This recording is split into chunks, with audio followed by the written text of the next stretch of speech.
Fabrizio.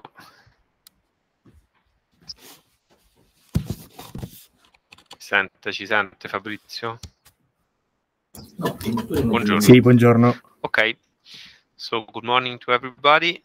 Today we will give some information about a particular asymptotic expansion much used in electromagnetics, that is geometrical optics. I will enlarge the screen.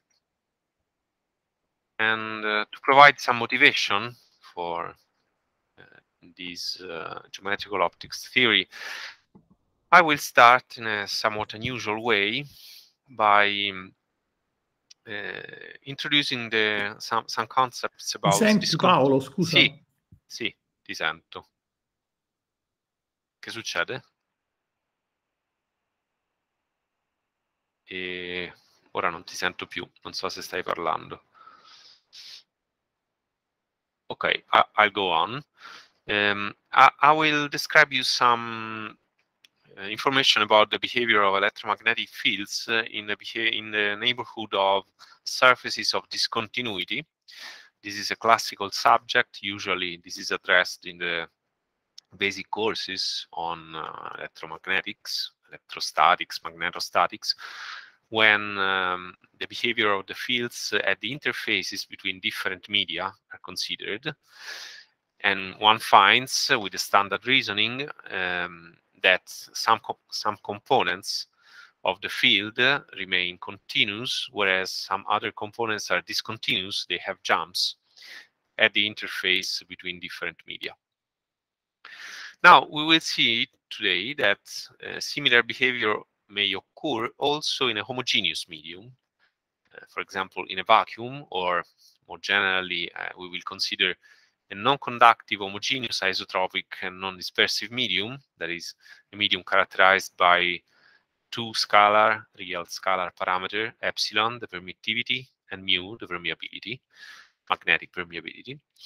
Even if the medium is homogeneous, it is possible that surfaces of discontinuity exist for the field, and we will assume, without loss of generality, that across one of such surfaces, let us call them capital sigma, see the drawing here at the bottom, the field is discontinuous, and in particular by defining a normal vector, a normal unit vector, n, to the surface, we will distinguish between the positive side of the surface and the negative side. We will assume that on the positive side of the surface, the field is identically 0. So E plus, H plus is equal to 0 beyond the surface. Whereas on the other side, on the negative side, we have some non-zero field that we can simply indicate as E and H. That is, E minus is equal to E, and H minus is equal to H. This is our assumption. Furthermore, we will adopt a local reference frame, a Cartesian reference frame, formed by the three unit vectors tau, tau prime, which are mutually orthogonal, and they are also tangent to the surface sigma at the general point on the surface. Together with the unit normal n, these form an orthonormal set of unit vectors that are our local reference frame. Okay, let us examine, to start with, for example, the magnetic Gauss law, which says that the flux of the magnetic induction across any closed surface is identically 0. And let us enforce this law, choosing as volume an elementary parallelepiped, d omega, which is formed by whose edges are parallel to the unit vectors of our local reference frame. In particular, we have the edges parallel to the tangent plane, to sigma, whose lengths are ds for the edge parallel to the unit vector tau, and ds prime for the edge parallel to the unit vector tau prime. We use the differential sign because this is an elementary parallelepiped, so all those lengths are actually infinitesimal. And in addition, we have the edge parallel to the normal n, whose length is dh. Note that we assume that the latter edge has a length that is, so to speak, more infinitesimal than the other ones. That is, it's a small o of both ds and ds prime, which means, now we know exactly the meaning of this small o notation. This means that dh is much smaller than ds and ds prime in the asymptotic limit when everything goes to 0. Okay, so the ratio between dh and ds or ds prime goes to 0 when both tend to 0. Okay, let us see then how we can enforce the Gauss law. We can approximate, for example, the fluxes through the phases parallel to the tangent plane to sigma. Note that we have approximated locally the surface, which is generally a curved surface, by means of the tangent plane at the origin of this local reference frame.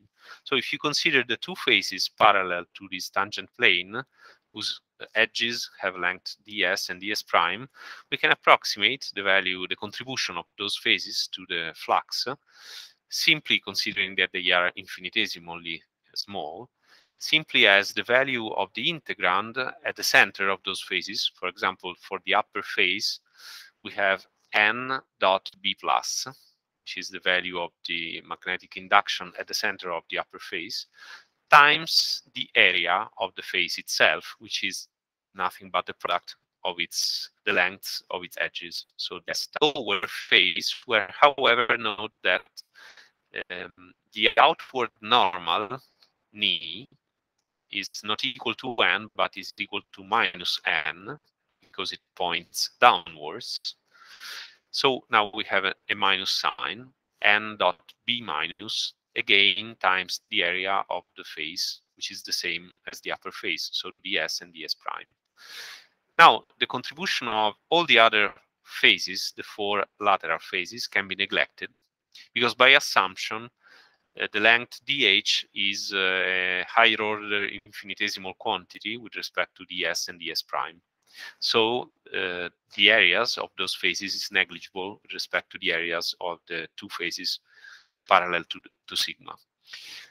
So ultimately, we get this approximate version of Gauss' law, from which you can immediately deduce that the normal component of the magnetic induction must be continuous across the surface. However, by assumption, on the positive side of the surface, the magnetic induction is identically 0, so its normal component in particular will be 0. And this continuity of the normal component then translates immediately into the fact that the normal component of the magnetic induction on the negative side of sigma is also 0. And through the constitutive relation that links the magnetic induction and the magnetic field through the magnetic permeability mu,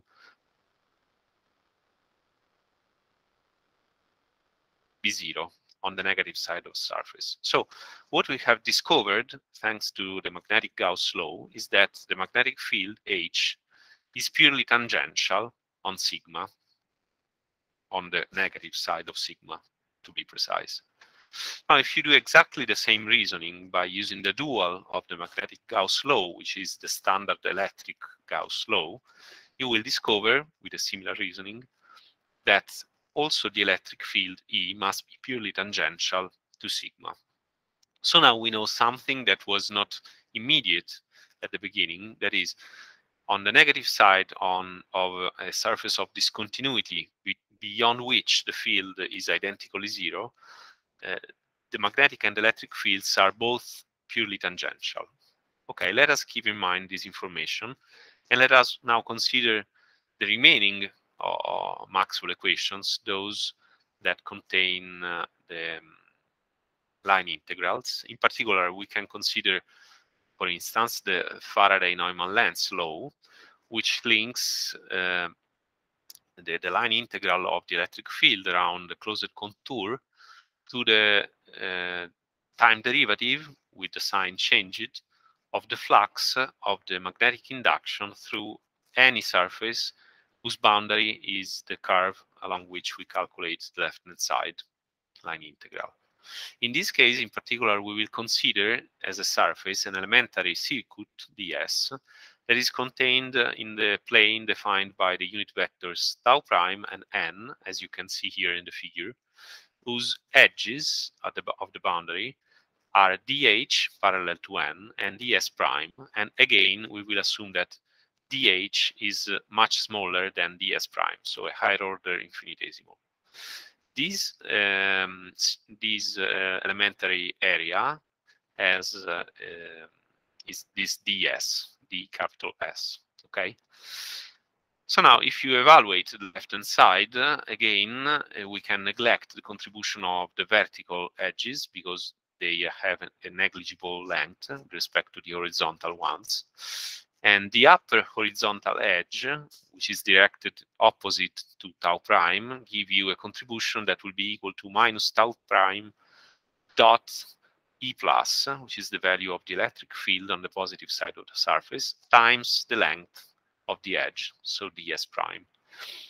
Similarly, the lower edge, which is now oriented parallel with the same orientation as tau prime, so we have a plus sign, will give you plus tau prime dot E minus ds prime. Okay, this is the left-hand side. Now, the right-hand side must be managed a bit more carefully. Let us suppose to start that the surface sigma, our surface of discontinuity, is static. That is, it does not move in time. It's always the same, it's stationary. Then the right-hand side will be negligible, basically because the area of this surface is proportional to the h, which is a higher order infinitesimal with respect to ds prime. And so you can simply replace the right-hand side with 0. Now, if you do that, that is, you equate to 0 this quantity here that we evaluated before, what we will discover is that the component of the electric field parallel to tau prime is continuous across the surface sigma. However, E plus is by our initial assumption, identically 0. So we must conclude that the tau prime component of E minus must also be 0. But tau prime is a completely arbitrary unit vector in the tangent plane. It was our choice of the reference frame, so we can modify tau prime at will as long as it remains tangent to the surface sigma, which means that any component of the electric field parallel to sigma, to the tangent plane at sigma, will be identically 0. But from the previous Gauss laws, we knew that the electric field is purely tangential on sigma. So if we now discover that its tangential components are 0, then we must conclude that the electric field is identically 0 on the negative side of the surface. And by duality, also the magnetic field will be identically 0. So in the end, what we get is that we do not have any discontinuity because the field would be identically 0 both on the positive and on the negative sides of sigma. So sigma would not actually be a surface of discontinuity. So if we wish to avoid this, we must conclude that if sigma is a surface of discontinuity, this sigma cannot be static. So it must move, which is by itself a very important conclusion because it tells us that Maxwell equations in their integral form, as we used them in this and in the previous slide, contain immediately built in them the fact that any surface of discontinuity of the field in a uniform medium must move. That is, the field must propagate. So this is the origin of electromagnetic propagation. If you are able to establish a discontinuity of the field in a uniform medium, in a homogeneous medium, then this surface of discontinuity must move in time. Okay, that will be our wavefront. And in fact, if you assume that the surface moves, imagine that it moves with some velocity u along the normal n, okay, then the right-hand side of the Faraday-Neumann length law can be evaluated by taking into account that there will be a portion, this shaded area here in gray, that is spanned by the surface sigma. So in addition to the left-hand side, which can be reduced to the contribution of the negative side of the surface only, so we have tau prime dot E ds prime. Then we have the contribution of the right-hand side, that is the time derivative of the flux of the magnetic induction with a sign changed, which will be proportional to u, the velocity along the normal n of the surface sigma. That is because you see that the vertical edge of this shaded area is proportional to the product of the velocity times the elementary interval in time. But if you differentiate with respect to time, then this elementary time will cancel and you will remain with the velocity u only. So at the right-hand side of the tau, the unit normal orthogonal to the elementary area that we are considering, times ds prime times u. Or, in terms of the magnetic field, minus mu, the magnetic permeability, u tau dot h ds prime. Note that we do not know yet the value of the velocity u with which the surface sigma is moving, but in a moment we will be able to derive it. Now what we need is a bit of algebraic manipulations. So for example, consider the left-hand side, so tau prime dot E times ds prime. In particular, the dot product between tau prime and the electric field. Now, since tau prime is a member of an orthonormal set of unit vectors, like the one in the figure, you can see that we can replace tau prime with the vector product between n and tau. So we get the mixed double product n vector tau dot E.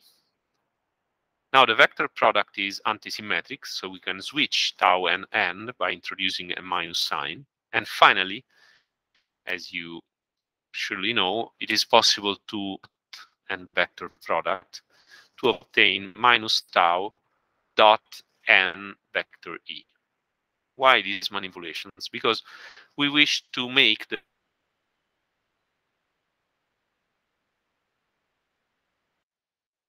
right-hand side where, as you can see, we have a dot product between tau and the magnetic field H. So in particular, by putting all the pieces together and cancelling the common value of the length of the edge, ds prime, what we get is tau dot n vector E is equal to mu u tau dot h. So now the left and right-hand sides have a very similar form. In particular, we have the same kind of dot product times the same unit vector tau. Now, the crucial observation here is that, again, the unit vector tau is completely arbitrary as long as it's tangential. So what we have now is that since tau is arbitrary, we can simply let n vector E be equal to mu u h. So we remove the dot product, since those two vectors are purely tangential, as we already know. And we obtain a link between n vector E and the magnetic field H, which is mediated by the permeability mu and the velocity u. If we do that by duality, starting from the Maxwell Ampere law, which is the remaining of the Maxwell equations, what we get, of course, we don't need to perform all the detailed calculations. We just invoke duality. So in place of the electric field, we write the magnetic field. And in place of the magnetic field, we write minus the electric. Instead of the magnetic permeability mu, we write the electric permittivity epsilon. Okay, so we get for free a second equation, which constitutes with the first one a set of two vector equations, which is able to give us now fundamental information about the structure of the field. First of all, you can try to manipulate a little bit more those two equations, and you can do that by exercise at home to discover what is the precise value of the velocity u. The value of the velocity u is given by 1 divided by the square root of mu times epsilon, which is, of course, a very familiar expression because this is the expression of the velocity of light in vacuum. So we have discovered that our surface of discontinuity moves what we would expect if we are describing electromagnetic propagation in the medium. In particular, here this is typo, this is not vacuum, this is the velocity of light in the medium we are considering that can also be vacuum as a particular case. Okay, so this must be correct. But in addition to that, once we have the expression of the velocity, the same set of two equations will tell us that, for example, the magnetic field can be expressed in terms of the electric field as 1 over z, Greek z, times n vector e, where now this Greek z is nothing but the characteristic impedance of the medium. So the fields, which we know are purely tangential to S, are linked one another exactly in the same way as, you know, they are linked in uniform plane waves. There are particular solutions of Maxwell equations in a homogeneous medium. Therefore, we conclude that the time domain electromagnetic field in the vicinity of the surface of discontinuity, which we may call now a wavefront, behaves locally as a uniform plane wave. And that is the conclusion that we need to establish the starting point of geometrical optics. Before doing that, let us add something more about these wavefronts. For example, we can generally describe the wavefronts as in the form of an equation of space and time, in which there is a certain function S, known in the optical literature as the Iconal, which depends on space, so on the position vector r. This can be always be equated to something proportional to time, and we can choose at will the constant of proportionality, so we can include, for example, the velocity of light in vacuum. So if you modify time, so as time flows, this equation will give you a family of surfaces that will fill all the space, okay, and give you the position of the wavefronts at different times.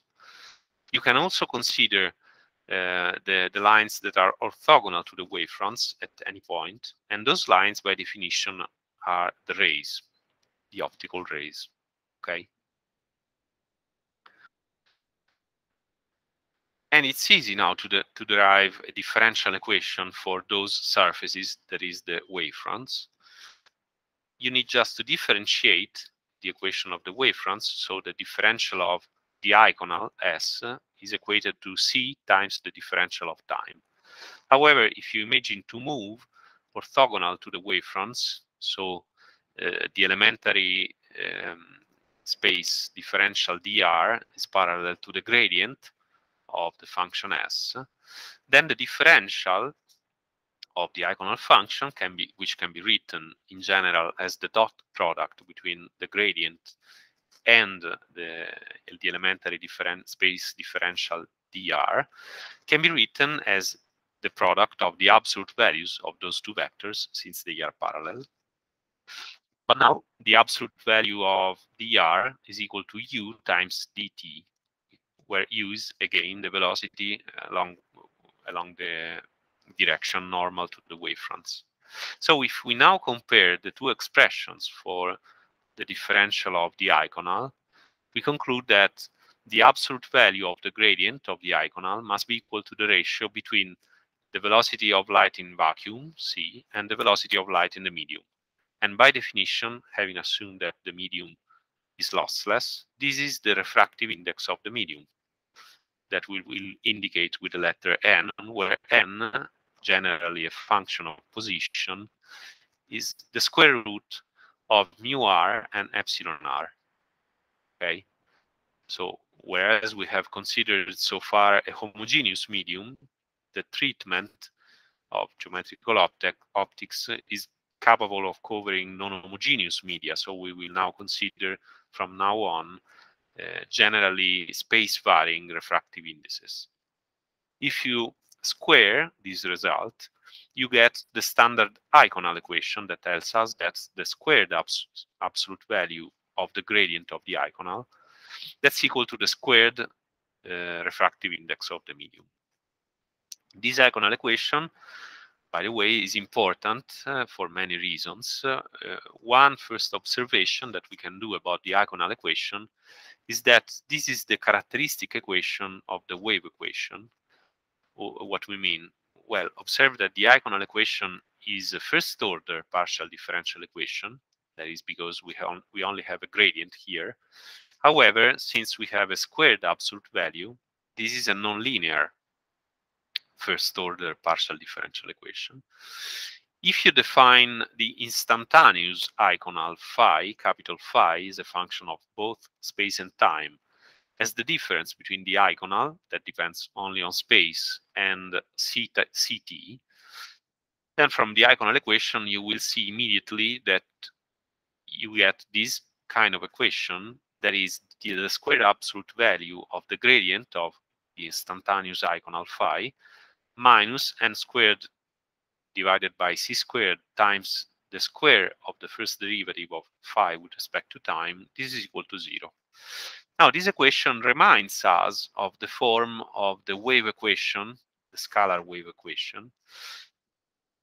However, this is different because the scalar wave equation has a Laplacian, which is a second order linear operator, and the second derivative with respect to time.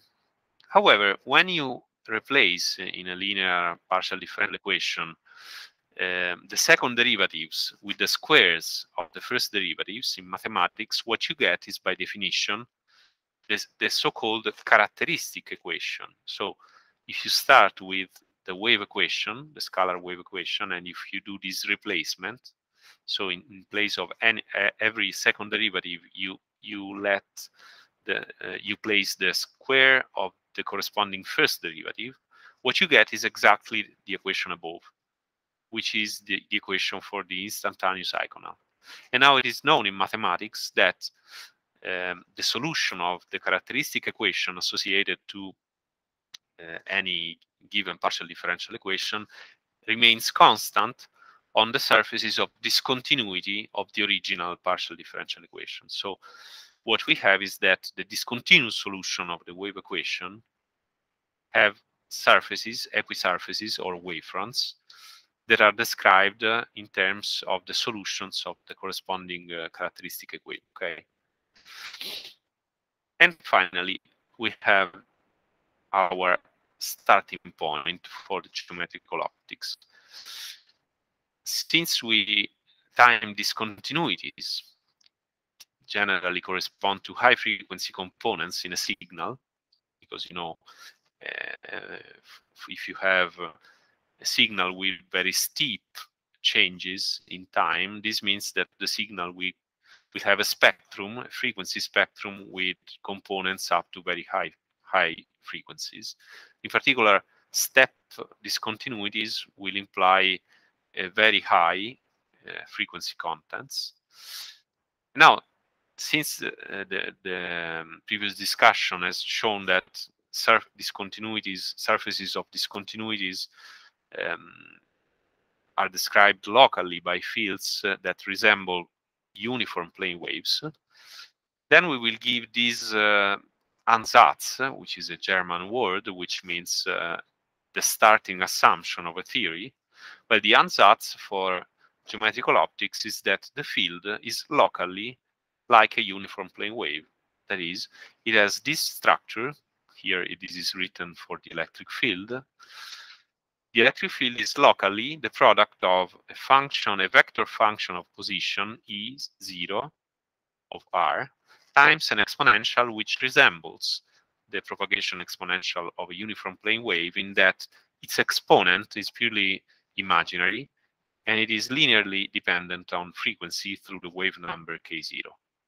However, note that in a uniform plane wave, K0 would multiply the dot product of a unit vector times the position vector r, where the unit vector would give you the direction of propagation of the plane wave. Here, more generally, instead, in the exponent, we have the Iconal function, S. And furthermore, in a standard uniform plane wave, the vector in front of the exponential would be a constant vector, whereas here, in geometrical optics, we have that this is a vector function of position. Okay.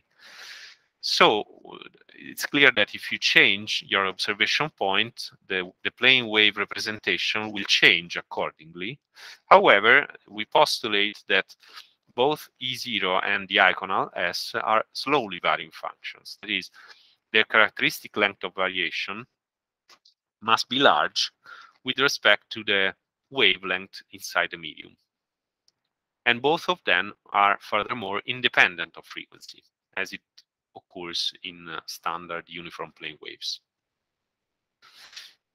Okay, this is the starting point. If you insert this form for the electric and the magnetic field into Maxwell equations, you will obtain a set of 4 equations, as you can see in this slide.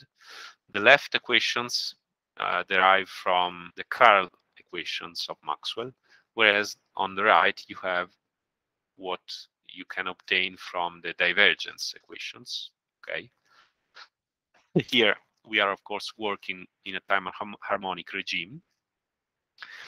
Now, I have written in blue some terms of those equations because they are the terms that contain the factor 1 over k0, whereas all the other terms in black do not contain explicitly a dependence on, neither explicitly nor implicitly a dependence on frequency. Since we are interested in the high frequency limit, the wave number k0 now can be let tend to infinity. So the terms proportional to 1 over k0 can be neglected with respect to the other constant terms. If you do that by some simple algebra that you can do by exercise, for example, left multiplying vectorially the vector equations by the gradient of the Iconal, the gradient of S, vector gradient of S, vector E0 minus n squared E0 can be manipulated, in particular by expanding this double vector product in the standard way. And in the end, you will discover that E0 gets multiplied by n squared minus the absolute value of the gradient squared of S. And that must be equal to 0, the vectorial 0. So this means, if you wish to have a non-trivial solution for the electric field, that the term in square brackets must be equal to 0. That is, again, we find the Iconal equation. That is, the absolute squared value of the gradient of the Iconal function must be equal to the squared refractive index. So this is an alternative way of obtaining the Iconal equation, which is the main character in the theory of geometrical optics. Okay, this is fine. However, the problem with this procedure is that we are, of course, introducing an error since we have neglected some terms in Maxwell equations. So we would like to be able to estimate the order of magnitude of the error. Now, in order to do that, what we need is a complete asymptotic expansion. So we have all the terms proportional to 1 over k0, but also proportional to all the powers of 1 over k0. And the first two systematically proposed this kind of asymptotic development were Luneburg and Klein. And they proposed an asymptotic series representation that bears their name, so the Luneburg-Kline asymptotic series. We will examine this series starting first from its scalar version. So our starting point will not be now Maxwell equations. We will come to them in the second part of this lesson, but we will start from the simpler scalar wave equation, or better Helmholtz equation, that is valid in a non-homogeneous medium whose refraction index, however, does not vary too fast. So if the spatial variation of the refractive index is mild with respect to wavelength, of course, then you can derive by exercise the scalar Helmholtz equation in the form of a Laplacian of U, say U a general component, electric or magnetic. The Laplacian is summed to k0 squared times the square of the refractive index times U. Okay. The Luneburg-Kline asymptotic expansion of the unknown U has the form that you can see in the box. First, we have the propagation exponential of the plane wave in a generalized form, so e2 minus j k0 times the Iconal function. Then instead of having a simple constant term, we have a whole asymptotic series in terms of inverse powers of minus jk0, that is, apart from constant factors, inverse powers of frequency. In the numerator, we have coefficients that generally depend on position that we will call a sub m. Okay. So the very first term of this series will give us the standard geometrical optics representation. But then there are also higher order terms that can provide useful information. What can we do with this asymptotic series? Well, we can insert this representation inside the Helmholtz equation in this generalized form. And equating the left-hand side and right-hand side, we discovered that in order for the scalar wave equation to be satisfied at any order of asymptotics, it must be true that the sum of the ratios q sub m divided by minus jk0 to the power m minus 2, where m is an index that goes from 0 to an arbitrary positive integer, that must be a small o of 1 over k0 to the nth power. This is for any n. So for example, starting from n equals 0, what you get is that q0 must equal to 0. Any of those must equal to 0. And the first of those q found the difference between the squared gradient of the Iconal minus n squared. So what you get from equating q0 to 0 is again the Iconal equation. However, in addition to the term m equals 0, we also have all the higher order terms, which are much more complicated, as you can see from their expression explicit, that will also contain some useful information. Let us start, however, with the very first one, so from the Iconal equation, to derive some more consequences from it. In particular, one important consequence of the Iconal equation is the so-called partial differential equation, but rather an ordinary differential equation that describes the lines orthogonal to the. We have a single value diagonal, S of r. We can define the unit vector S hat simply as the ratio between the gradient of S and the absolute value of the same gradient. However, by the Iconal equation, the absolute S hat be equal to the gradient of capital S divided by the refractive index. Now, the rays, by definition, are the trajectories tangent to this unit vector S hat at each point in space R.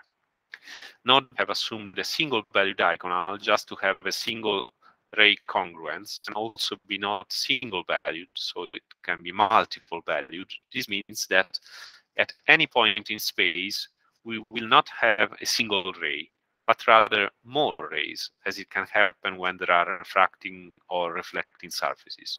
But this is not more difficult to describe. Just for simplicity, we will consider the case when we have only one ray at each point.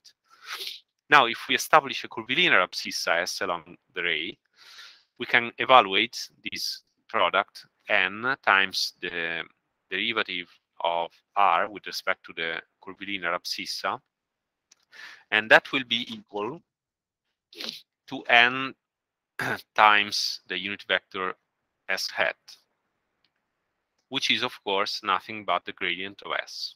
So this is the role of a local wave vector, like k, the wave vector of a plane wave divided by k0.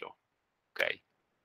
What we wish to obtain is a differential equation in which the unknown is the position vector as a function of the curvilinear abscissa S. To obtain it, we can further derive this equation with respect to S. Now, with some steps, which consist in recognizing that the derivative with respect to the curvilinear abscissa is the projection of the gradient operator dot the unit vector S hat. We can write this expression on the left-hand side as S hat dot the gradient of n times the derivative of R with respect to S. Now, the Iconal function, whereas again, S hat can be written as the gradient of the Iconal function divided by the refractive index. So we can write this as 1 over n times the gradient of S dot the double gradient of S.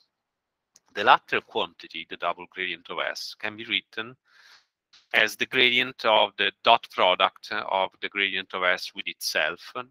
In fact, if you develop this gradient of the double product of two vectors by the standard expansions, you will discover that this is equal to twice the gradient of S dot the double gradient of S. So because of these two, we insert in front of this expression the factor 1 over 2, okay, so that they cancel. And this is now convenient because the dot product of the gradient of S with itself is the absolute value squared of the gradient of S, which again by the Iconal equation is equal to n squared. So we can write this as 1 over n times 1 over 2 times the gradient of n squared, which by itself can be written as twice n. So in the end, there is some cancellation, and what you get is simply the gradient. And this is the Ray equation, which is a second order differential equation. As you can see on the left-hand side, there are two derivatives in sequence. However, the first derivative contains the product of the refractive index and the first derivative of the position vector. The simplest case is that of a homogeneous medium in which the refractive index is a constant, because in that case, the right-hand side is identically 0, because the gradient of a constant is equal to 0. And on the left-hand side, you can let the refractive index be taken outside the differentiation. So what you get is simply that the second derivative of the position vector with respect to S must be equal to 0. This means that the position vector is linearly dependent on the curvilinear abscissa, and it can be written, now there is a bold face that is missing, R as a function of S can be written as S times a constant unit vector, S hat, plus a constant initial vector, R0, which is the value of R when the curvilinear abscissa is equal to 0. This means that the rays are straight lines in space. So we have the result that in a homogeneous medium, rays are straight lines. That is, light propagates in the geometrical optics approximation in rectilinearly in a homogeneous medium. Whereas, if you consider now a non-homogeneous medium, just a moment, c'è una lezione in corso. Se vuole solo appoggiarsi non c'è problema. Se vuole stare e studiare, per me non c'è nessun problema, però c'è la lezione in corso, ecco, quindi magari non basta non parlare, ok? Non c'è problema. It's more interesting to see what happens in a non-homogeneous medium, because in that case rays are not straight lines but they are curved lines. Consider a general curved line in space as the red one in this picture.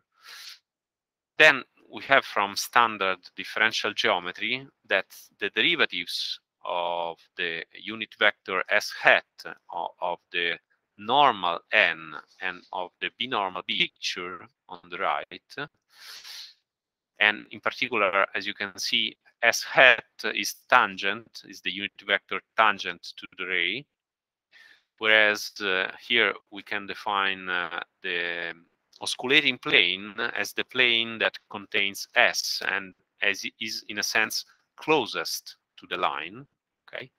And its normal unit vector is B, and finally N is orthogonal to both S and B. So we have again an orthonormal reference frame associated to any point along the ray. Okay, the Frenet equation relates the first derivatives of those three unit vectors to the unit vectors themselves, and in particular, as you can see, the first derivative of s hat of the tangent unit vector is directed along n, and the coefficient that multiplies n is the reciprocal of the so-called curvature radius. So if r is small, this means that the curve bends rapidly, okay? Whereas if rho is large, this means that the curve bends mildly. When rho tends to infinity, so there is no curvature at all, this means that the ray is straight locally. Then we have also the second equation of Frenet, in which you see that there is the derivative of the normal vector n, and this is now a vector that is in the plane of s and b, and the coefficient of s is -1 over rho, whereas the coefficient of b is the reciprocal of another coefficient known as torsion. And finally, we have the derivative of b, which is proportional to n through -1 over the torsion. Okay. Now, if we again consider the ray equation, the gradient of n is equal to the derivative with respect to s of n times s hat. If we differentiate these, we get two terms. In the first one, to s. In the second term, we differentiate the unit vector s, and through the first of those Frenet equations, you get n times 1 over rho times n. This is exactly the same kind of derivation that you can find in physics when you consider the development of the acceleration, the vector acceleration along a straight line, in which you have both a tangential acceleration and a normal or centripetal acceleration. Okay, it's interesting that if you project this result along n, so you dot multiply by n hat, you will discover that this dot product of n hat times the gradient of n is equal to n divided by rho, which is a positive quantity, which means that first the ray lies locally in the plane formed by the gradient of n and s hat, and furthermore, because of this inequality, the direction of bending of the ray is towards the gradient of n, because the angle will be smaller than pi over 2 between n and the gradient of n, which means that rays tend to bend towards areas where the refractive index is larger. Okay. Of course, if the refractive index is uniform in space, so the space is homogeneous, there will be no preferred direction of bending, and this is why rays are straight lines in a homogeneous space. Okay. Finally, we have the Malus-Dupin theorem. Note that the ray equation gives us a necessary condition for a ray bundle to be orthogonal to a family of wavefronts, but the reverse is not necessarily true. So the ray equation by itself does not imply the existence of an iconal. We need an additional condition to have an iconal, and the additional condition is that the curl of the vector n times s hat must be equal to 0. So the vector n s hat must be irrotational. This can be shown to be equivalent to requiring that the die s hat is a symmetric dyadic. And it can be proved that this condition, once it is satisfied at one point in space, then it is satisfied everywhere in space. Also, if the refractive index is discontinuous, for example, if you have a reflecting or a refracting surface like a lens.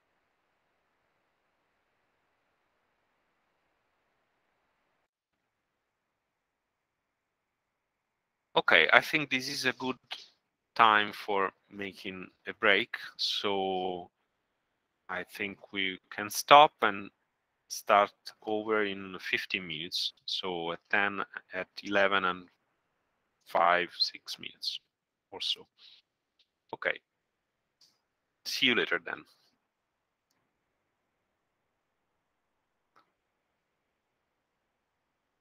No, nessun problema, no, è solo che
Okay, here I am back. We were examining some consequences of the Iconal equation, in particular the ray equation. Now we will say something more about rays, and in particular we will establish very important variational properties of the rays. We need a definition. We define the optical path along any curve gamma, not necessarily along a ray. The curve gamma is arbitrary. The curve gamma is drawn here on the right. It goes from A to B.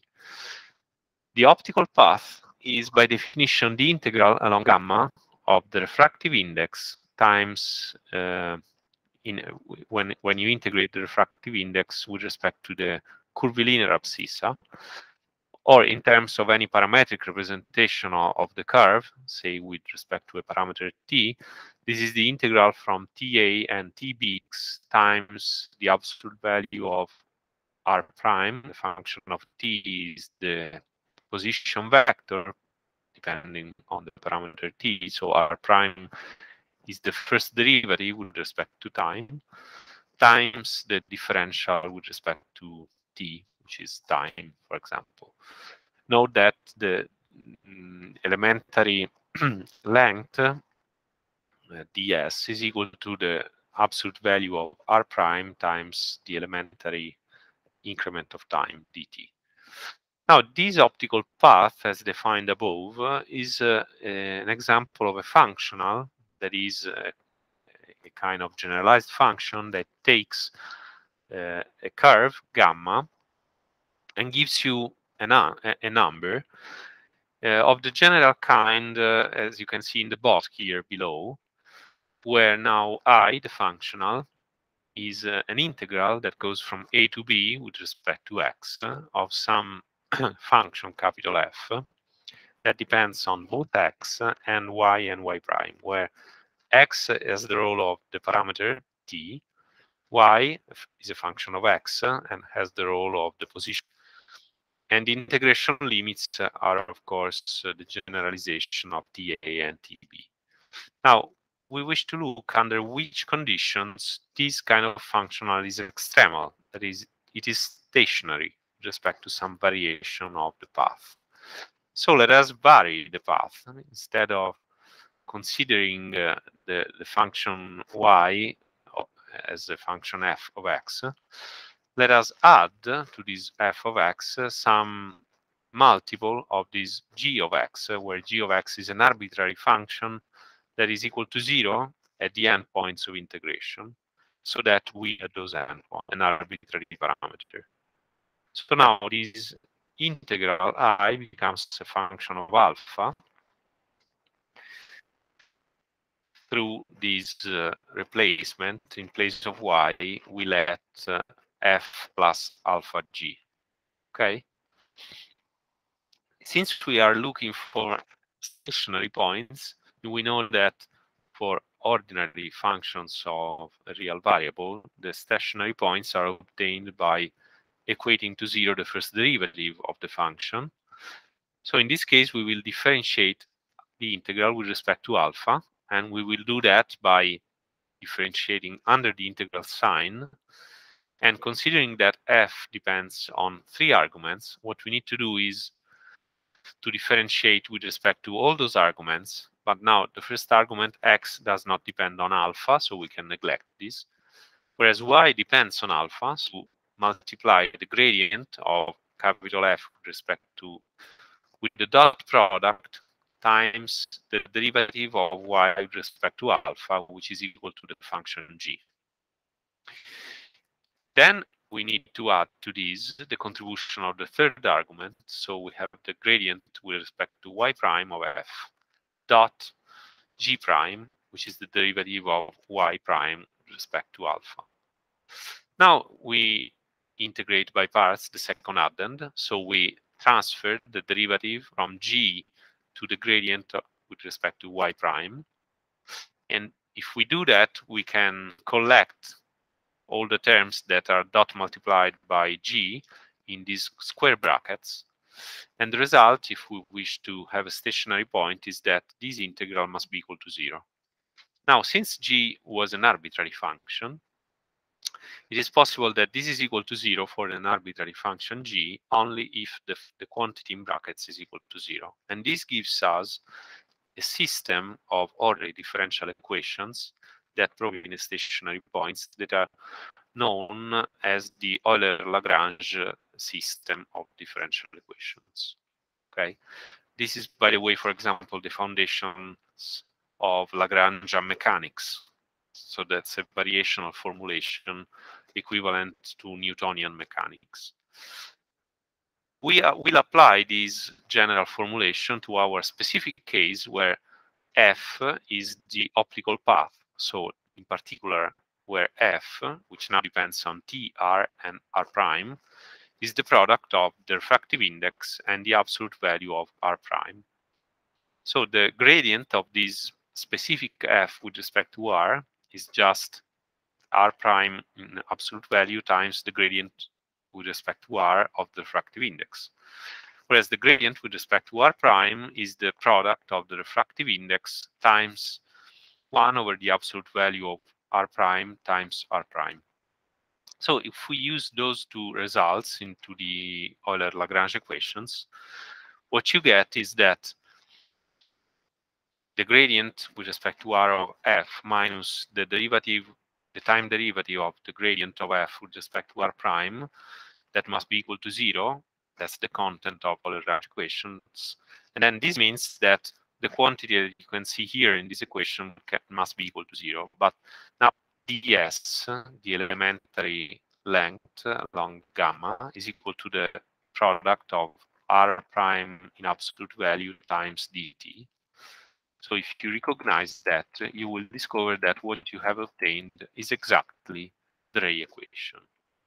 So we can formulate the famous Fermat principle. The optical path is stationary along a ray.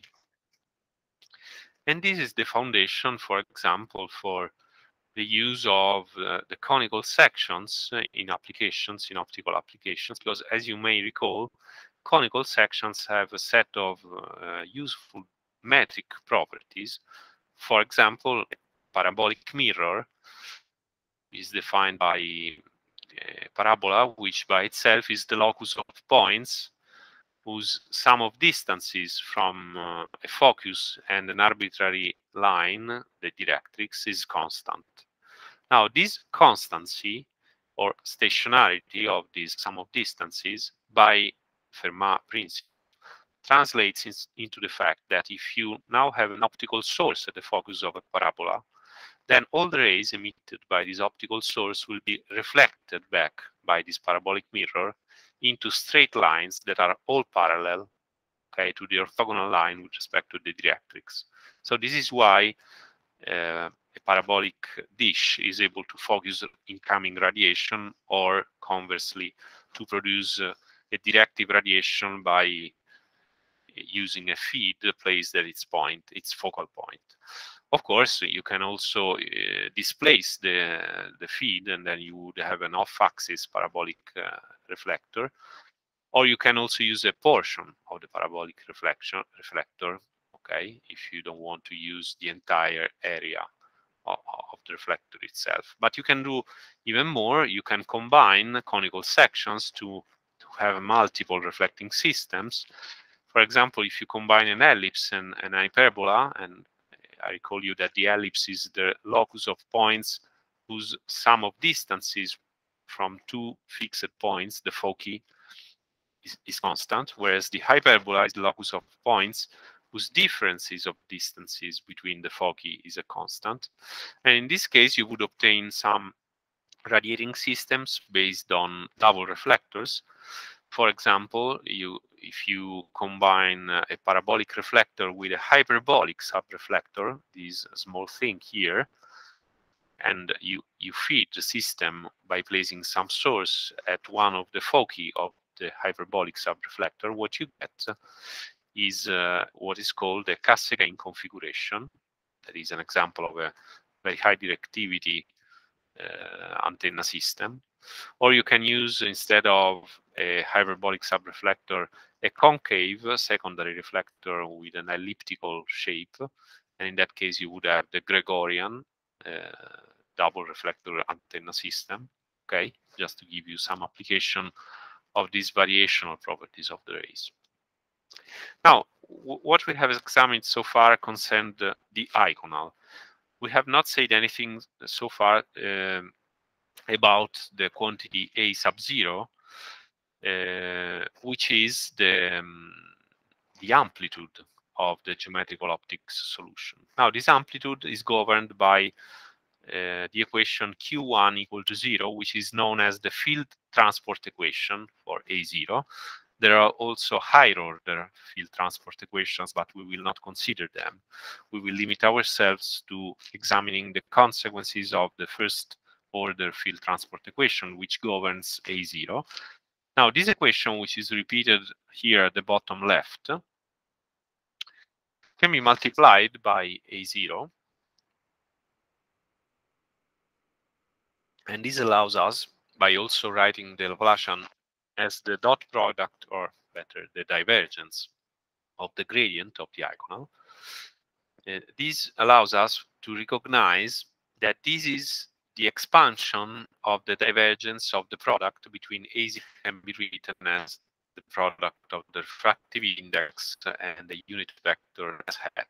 Over that the field transport equation tells us that the quantity in brackets is a divergence class vector. Okay, so it's a solenoidal vector. This is important because now this quantity inside brackets can be considered something analogous to the real part of the Poynting vector for the scalar field that we are considering, that is the geometrical optics field. Because the field transport equation establishes the solenoidality of this vector, which means in turn that there is a conservation of power flux. So if you consider, for example, along a ray, if you consider some elementary area here around a point with abscissa as 0, again around the point the generic abscissa S, then by conservation of power, you will conclude that the product of the amplitude of the field A0 and the area, sorry, of the amplitude squared of the field and the area must be constant. So the amplitude A0 along any abscissa S is the product of the amplitude at any other reference abscissa S0 times the square root of the radio in the numerator and at S in the denominator. Okay. Now the transport equation, which is repeated here again, can also be written by recognizing that the gradient of S is n S hat as the Laplacian of S plus twice the refractive index times the derivative with respect to S of the logarithm of A0 equal to 0. And this is useful because now this can be considered as a differential equation of the amplitude in the unknown A0, which depends on S. And this can be solved immediately because it's a first order differential equation. So we can have a formula, an explicit formula for the amplitude along the ray, so as a function of S, in terms of the amplitude at any reference point S0. The expression is this one. You can see the amplitude at the reference point is multiplied by this exponential, in which in the exponent we have minus an integral from S0 to S of the ratio between the Laplacian of the Iconal and the refractive index. The expression tells us that whenever the transverse cross-section of the bundle of rays, so this elementary area d sigma, shrinks to 0, then of the area tell us that the amplitude must go to infinity, because if the area shrinks to 0, this means that the amplitude of the field must go to infinity to maintain power. But this also can be interpreted in terms of this red equation on the bottom left.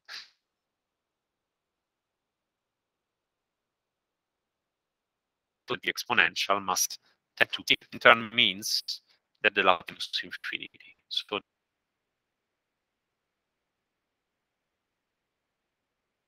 the infinity in geometrical optic fields are those points when where the Laplacian of the Iconal goes to minus infinity. But what kind of points are those? Well, typically they are points along caustics. A caustic is the envelope of a ray bundle.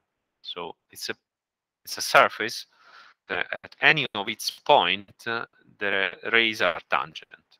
Okay, so if you consider what happens in the vicinity of any point P that is close to a caustic, by definition, across any point P, there will be two rays. So there will be the interference of two geometric optics fields. Those two rays are orthogonal to their respective wavefronts, say corresponding to the Iconal values S1. So typically you would observe interference oscillations in the field behavior.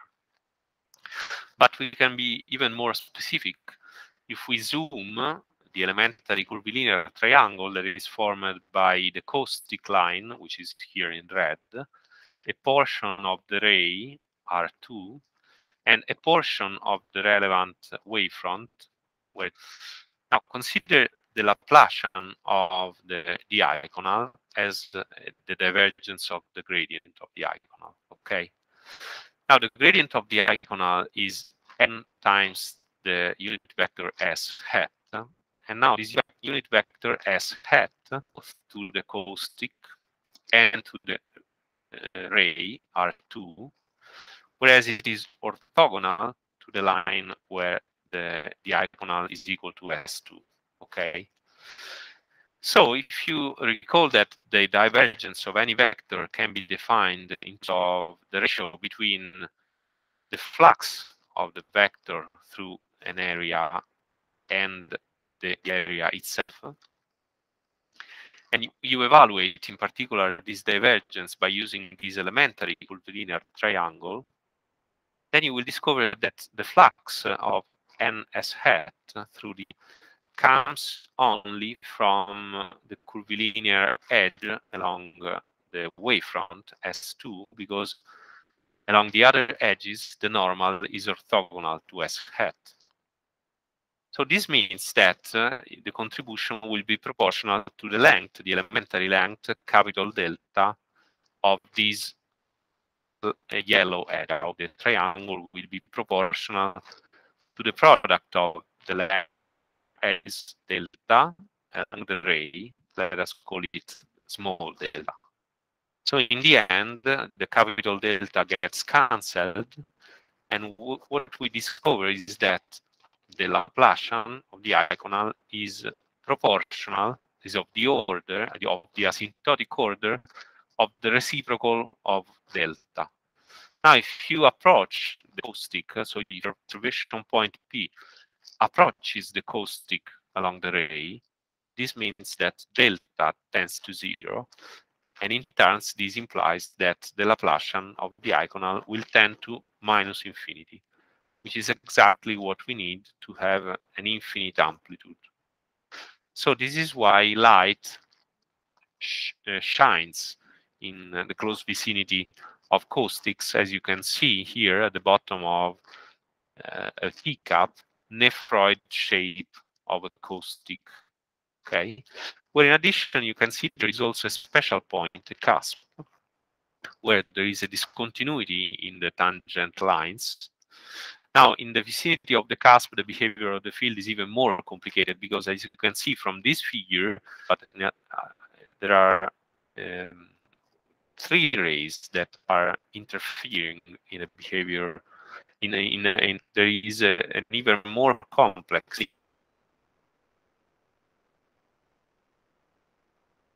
It can be shown that the way the field diverges in the neighborhood of a cusp is different than the way it diverges along any other regular, let's say, regular point along a caustic. Okay. Now, it turns out that in a homogeneous medium, there is a simple geometrical interpretation of caustics. The caustics are the loci of the principal centers of curvature, the so-called foci of the wavefront. You point on a wavefront and you consider any plane through the normal unit vector, then this plane will intersect the wavefront along a line, and you can define a center of curvature. In particular, there will be two lines, two orthogonal lines, which define two orthogonal, locally orthogonal lines, whose curvatures are respectively the minimum and the maximum curvatures. Those are the principal sections, and the centers of curvature define the foci. If you now move the point O along the wavefront, also the points O1 and O2 will move, and they will describe in general a two-sheeted surface of this wavefront. Flash of the Iconal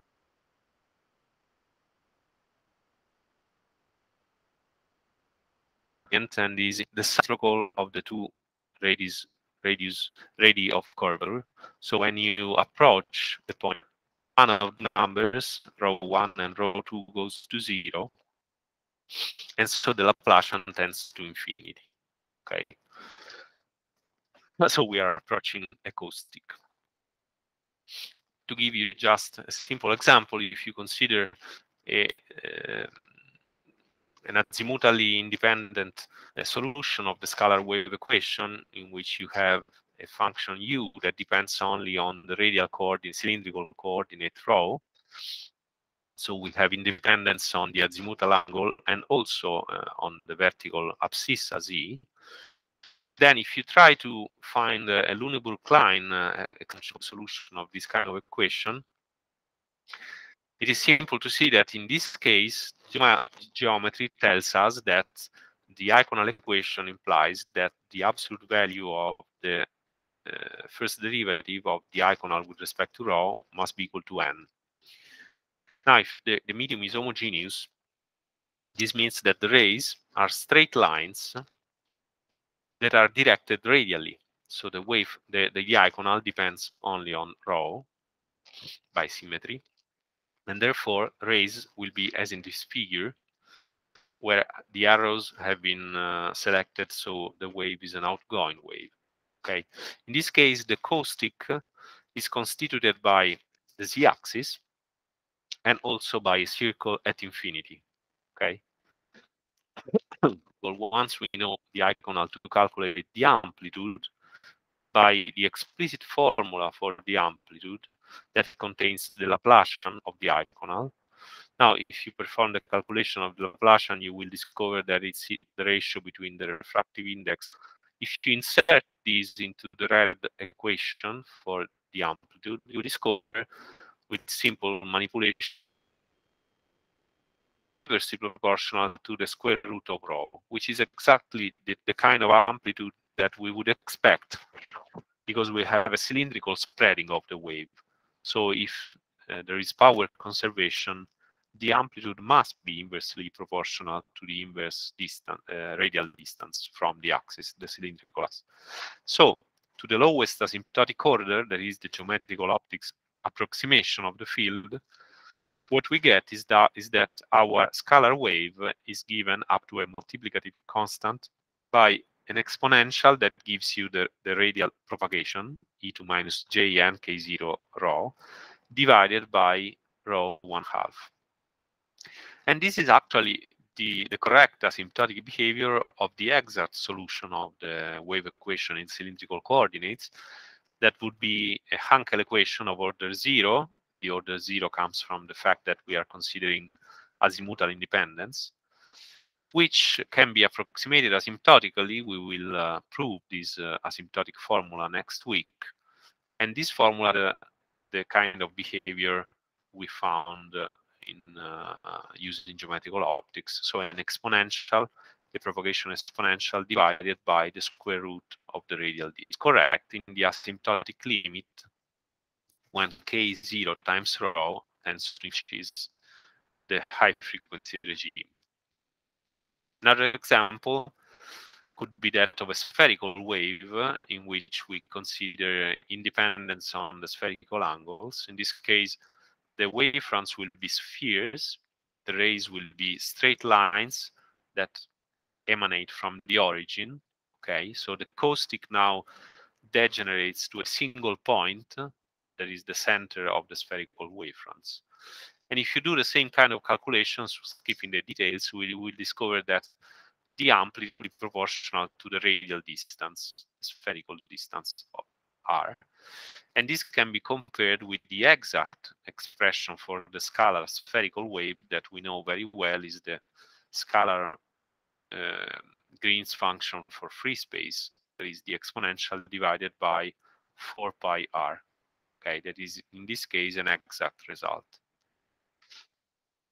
Okay, this is more or less the standard treatment of geometrical optics for scalar fields, taking in mind that there are generalizations of geometrical optics. For example, Felsen provided a generalization in which the Iconal function can be a complex function of the position vector. And this is a generalization that allows you to treat locally evanescent plane waves. So the field is represented locally, not by a uniform plane wave, or not necessarily by a uniform plane wave, but from a general plane wave, which could be also locally evanescent. That may be useful, for example, if you consider the evanescent field that exists outside the plane. You can think of a surface wave that propagates along the layer, or the weakly evanescent field that is exterior to a curved dielectric layer, say, for example, a creeping wave. Also, a Gaussian beam is a kind of field that could be treated in terms of a generalized complex Iconal. Now, in this last part of the lesson, I will try to give you some idea about the vector generalization of geometrical optics. In this case, the starting point is the vector wave equation, which can be derived from Maxwell equations in a inhomogeneous medium, which is the standard Helmholtz equation, these first two terms here, plus an additional term that comes from having an homogeneous medium, in which you have the gradient of the dot product of the electric field and the gradient of the logarithm of the refractive index. And again, we look in the form of an asymptotic series in inverse powers of the wave number, the Luneburg-Kline asymptotic series, now in vector form, as you can observe from the right-hand side, in which in the numerators we have vector coefficients E sub m, the first of which, the one for m equal to 0, will give you the geometrical optics approximation of the electric field. Now, in this case, if you insert this Luneburg-Kline representation in form a huge amount of values, you'll discover in the equation that's always the same for the Iconal, and also the field transport equations. In blue, you have the first order transport equation for E0. And then in purple, you will see the very complicated higher order transport equations for the further terms E sub m. Now, the vector treatment is more complicated than the scalar one, and you can see that the complication comes mainly from the additional term in the wave equation itself. If you are lucky, it is possible that the vector situation reduces, and this occurs, for example, when all the terms in the Luneburg-Kline expansion are perpendicular to the gradient of the refractive index. But in general, instead, the scalar components, Ex, Ey, Ez of the electric field, get of the additional term that contains the gradient of the logarithm of n, initially a linear polarized field, and during propagation, this linear polarization will not generally be maintained. So it will become generally elliptically polarized field, for example. To study just the lowest order terms of the Luneburg-Kline series, it is convenient to introduce an auxiliary function. So to replace E0, which is the geometrical optics amplitude, vector amplitude, with E prime, which is related to E0 by the exponential solution of the transport equation. If you do that, this replacement, then by exercise with some algebra, you can see that the lowest order transport equation reduces to this compact form in which you have the refractive index times the derivative with respect to S of E prime plus S hat that multiplies the dot product of E prime and the gradient of the refractive index. This left-hand side is equal to 0. Now, this tells us some useful information. For example, if you dot multiply by S hat and you make use of the ray equation, then you will discover that this equation becomes n S hat, derivative with respect to S of E prime, plus E prime dot gradient of n. But the gradient of n can be written as the derivative with respect to S of n S hat by the ray equation. So we can write this second term here as E prime dot the derivative with respect to S of n S hat.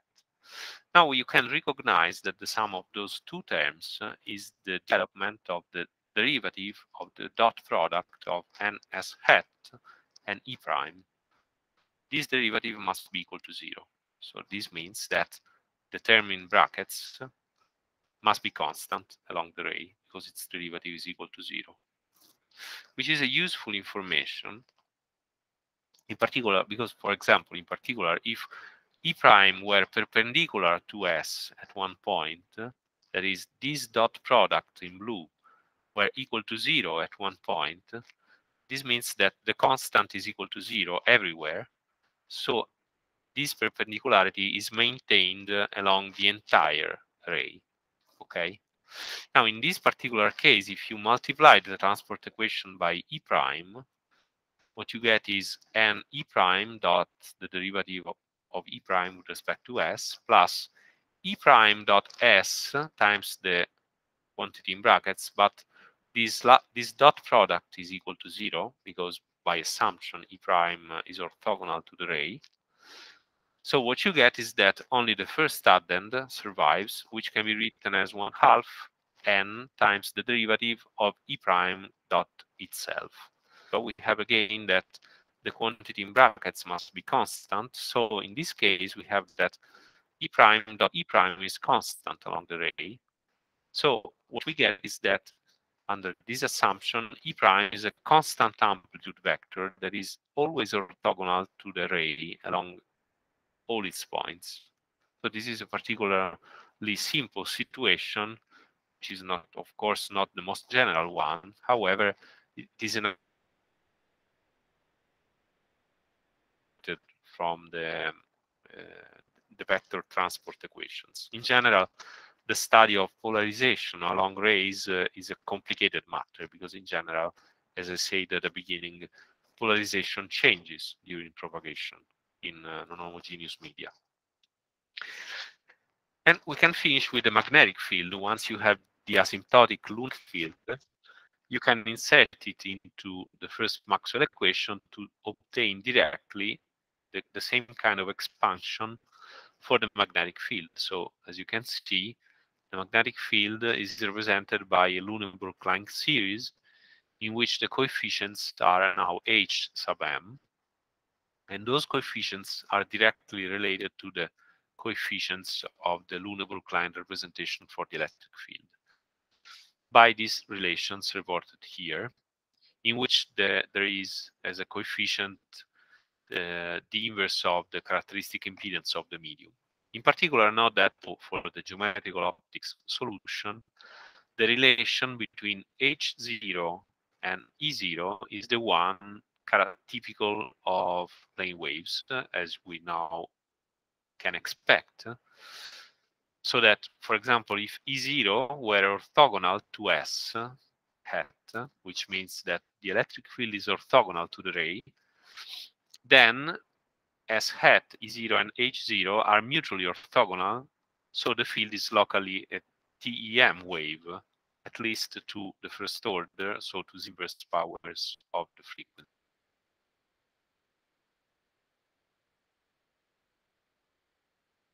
This lesson, in which we observed that this is exactly the local behavior of the field in the vicinity of a surface of discontinuity that propagates along in a uniform medium. Okay, so locally we have uniform plane waves, or which is the same transverse electromagnetic waves. Okay, and that's more or less all about the vector aspects of geometrical optics. Of course, there would be many more things to say, but we don't have time. I will finish by indicating explicitly what are the limits of ray optics. Of course, this is an asymptotic theory, so it's an approximation, which can be a very good approximation when the wavelength is very small. However, it is guaranteed that it will fail in certain circumstances. For example, we observed that the divergence of the amplitude of the geometrical optic field occurs in of acoustic. So when the ray bundle has a transverse cross section that shrinks to zero. So in that case, we have the prediction, the geometrical optics prediction is that the amplitude tends to infinity, which is of course a non-physical result, because any solution of Maxwell equations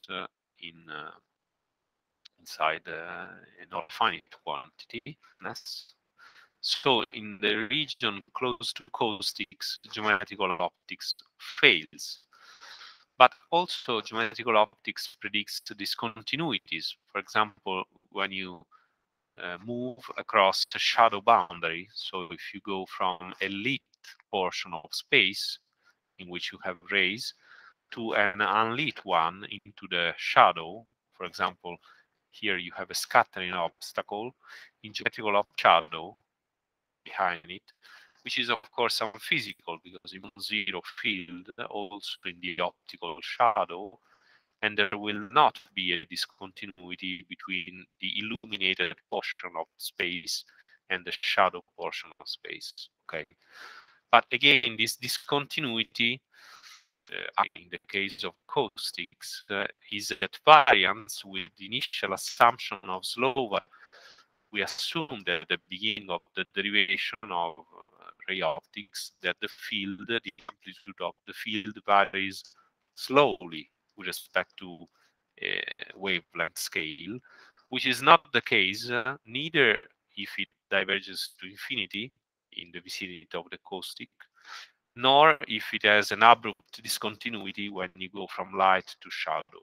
Okay, so in those cases you would expect that ray optics must fail.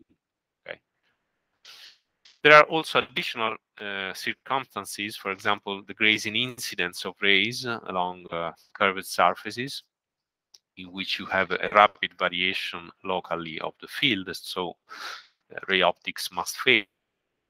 And on singularities of the surfaces that bound objects, like if you have a wedge or a tip in a scatterer, but also for kind of waves that are not adequately described by, for example, surface lateral Lie waves.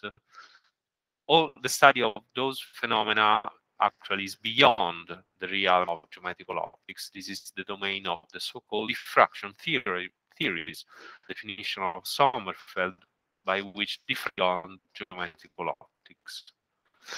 And we will come back to diffraction in the very last part of this course when we will consider diffraction of plane waves by half planes. For today, I guess it's all. So there is this in Italian, which is useful for covering the initial part of the slides I presented you today, in particular the concepts about surfaces of discontinuity moving in space. But this is a beautiful book which contains a lot of interesting things, even though it's an old one. Then there is this very nice, although quite advanced book about optics, which is Guiding Diffraction and Confinement of Optical Radiation by Solimeno, Crosignani, and Di Porto. Textbook on optics and its applications, so with a lot of mathematical details, and from which I've taken much of the material of these slides.